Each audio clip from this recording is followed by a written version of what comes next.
আমার ফাঁসি চাই বইটা পড়েন, দেখেন ওনার জন্মের ইতিহাস লেখা আছে। ওনার জন্মের ইতিহাস না, ওনার বাবার জন্মের ইতিহাসও লেখা আছে।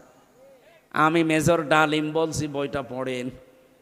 আমি 5 তারিখের পরে এই কয়েকটা বই আমি সব আগা গোড়া শেষ করে দেখেছি। আল্লাহ, আমরা ভাবি কি আর আসলে হয়েছে কি?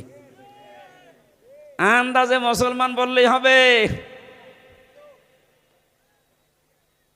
এই জন্যে বলছে 850 বছর আগে ওনার পরদাদা দাদা যারা পালিয়েছে, লক্ষণ সেন সেই রাস্তা ধরেই পালিয়ে গেল।